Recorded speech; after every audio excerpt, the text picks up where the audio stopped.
जिले के प्रदेश के अन्य जिलों से होते हुए 23 दिसंबर को भोपाल पहुंचेगी। इनके द्वारा बताया गया है कि जानवरों की गिनती हो गई है, पेड़ पौधों की गिनती हो गई है, जाति नहीं हुई तो पिछड़े वर्ग की।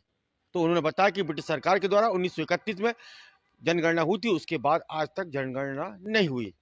और इसी सामाजिक न्याय के जो पदाधिकारी वो बताते हैं कि मध्य प्रदेश के अंदर करीब 50 लाख से अधिक नौकरियां खाली पड़ी हैं और 35 लाख लोग बेरोजगार, शिक्षित बेरोजगार परेशान है।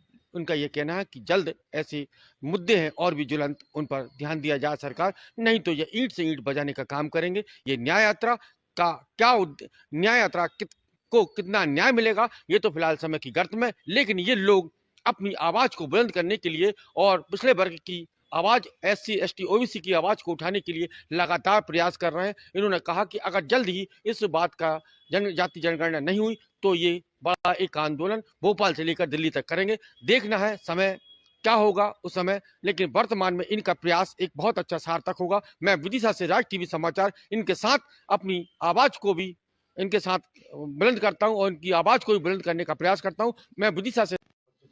मेरा नाम धर्मेंद्र जी कुशवाहा एडवोकेट है और मैं ओबीसी महासभा का राष्ट्रीय कोर कमेटी सदस्य हूँ।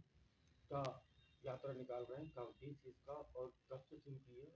देखिए, ये ओबीसी महासभा मध्य प्रदेश के द्वारा 16 दिसंबर से एक सामाजिक न्याय यात्रा 16 दिसंबर से टीकमगढ़ से भोपाल तक ये यात्रा निकाली जा रही है। और इस यात्रा में जो उद्देश्य है, ये सामाजिक न्याय के तौर पर इस देश के अंदर जो 90% लोग हैं इस देश के अंदर, उनको न्याय दिलाने का काम हम सामाजिक न्याय के रूप में इस यात्रा के माध्यम से कर रहे हैं।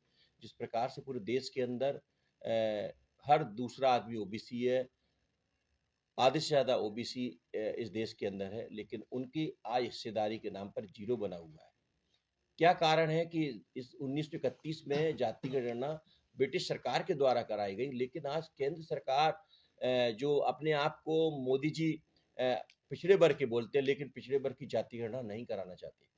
क्या कारण है कि मध्य प्रदेश में मोहन यादव की सरकार है, शिवराज जी की सरकार रही है, 27% आरक्षण को पूरी तरह से मध्य प्रदेश में लागू नहीं कराया जा रहा।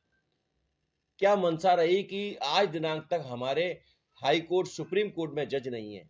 इस बात को लेकर ये यात्रा को हम लोगों ने पैदल यात्रा बुंदेलखंड से भोपाल की राजधानी में लेके जा रहे हैं। हम इस यात्रा के माध्यम से ये कहना चाहते हैं कि ये जिस काम को जो हमेशा कि पिछड़े वर्ग के मुख्यमंत्री नहीं, आज पिछड़े वर्ग के मुख्यमंत्री हैं, फिर क्या कारण है कि 27% आरक्षण मध्य प्रदेश में लागू नहीं है? क्या कारण है कि जाति गणना नहीं हो रही? इसको लेकर हम पूरी तरह से ओबीसी महासभा इस लड़ाई को लड़ रहा है और इस बात के लिए भी चेतावनी देना चाहते हैं आपके माध्यम से, यदि हमारी जिस प्रकार से केंद्र सरकार अभी जनवरी में नोटिफिकेशन लाने वाली है कि हम गणना कराएंगे, हम इस गणना का विरोध करते हैं। जब तक जाति की गणना नहीं होती तब तक हम इस लड़ाई को लड़ते रहेंगे। दूसरी बात, 27% आरक्षण की जो माननीय न्यायालय के द्वारा ये कहा गया है कि कानून पर कोई स्टे नहीं है, तो क्या कारण है? कौन ये जिस प्रकार से एक तानाशाह यहाँ के महाधिवक्ता हैं प्रशांत सिंह के द्वारा ये गलत जानकारी देते हुए सरकार को गुमराह किया जा रहा है कि कानून पे स्टे है, लेकिन कहीं कोई भर्ती नहीं हो रही। 1.5 लाख छात्र हमारे वंचित हो गए ओबीसी वर्ग के। इसका जिम्मेदार कौन है? हम ओबीसी महासभा की ओर से हमने राज्यपाल जी को, मुख्यमंत्री को ज्ञापन दिया है, जो महाधिवक्ता हैं इनको तुरंत हटाया जाए और जो गुमराह किया है इनके खिलाफ एक आपराधिक प्रकरण दर्ज किया जाए।